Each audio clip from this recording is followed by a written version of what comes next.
The monster called anger.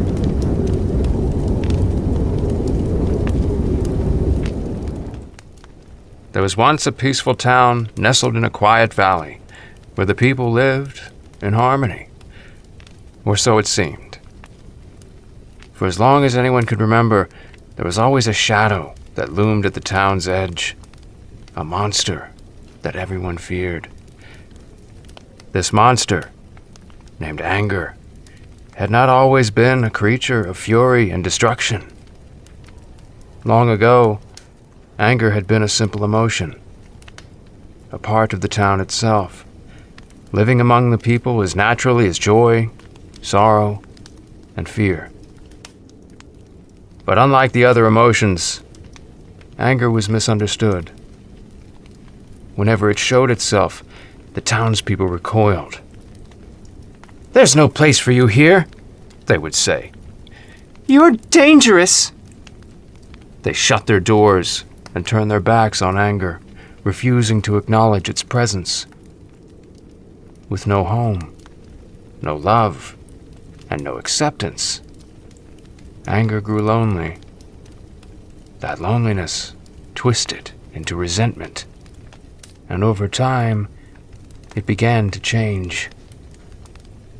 Anger, once a mere feeling within the hearts of the people, became something more.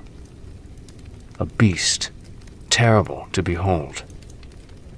Its body grew enormous, with sharp claws and eyes that blazed like fire. It stalked the outskirts of the town, roaring in frustration, lashing out at the world that had rejected it.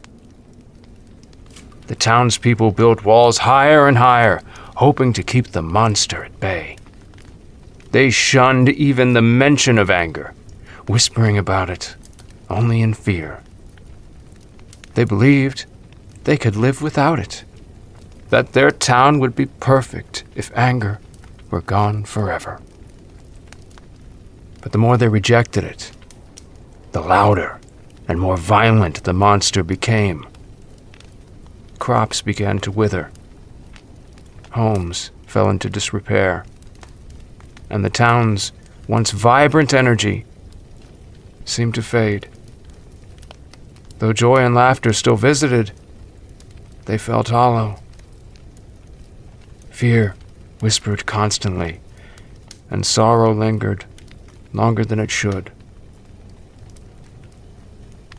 The town, despite its efforts to remain whole, was broken. It was missing something, though no one wanted to admit it. One day, a stranger arrived in the town. She was a wanderer, carrying nothing but a small satchel and a look of quiet understanding. She noticed the tension in the air, the fear in people's eyes, and the distant roar of the monster at the edge of town. When she asked the townsfolk about the creature, they hurried her inside and told her not to speak of it. "That thing is dangerous," they warned. "It will destroy everything if we let it in." But the stranger did not heed their warnings. Instead, she ventured beyond the walls, towards the dark forest where anger dwelled. As she entered the woods, she felt the ground tremble beneath her feet and heard the fierce growls of the beast. But instead of fear, she felt something else. Sadness.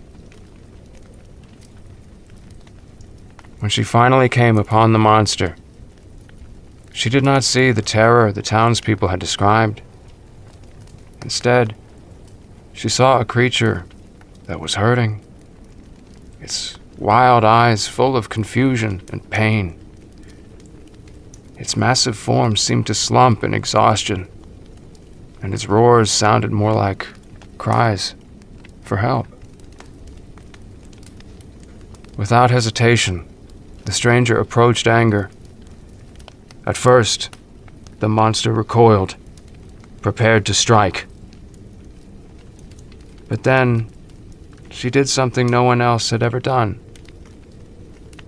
She knelt before it, reaching out her hand with gentleness in her eyes. I see you, She whispered. You are not a monster. You are a part of us. A part of life. Anger hesitated, its fiery eyes softening. It had never been treated with kindness before.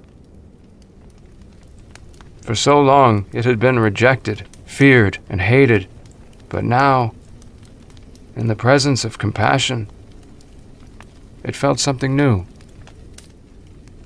Acknowledgement.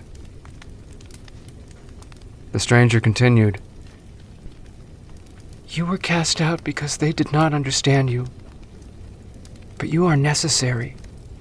Just as joy, sorrow, and fear have their place, so do you.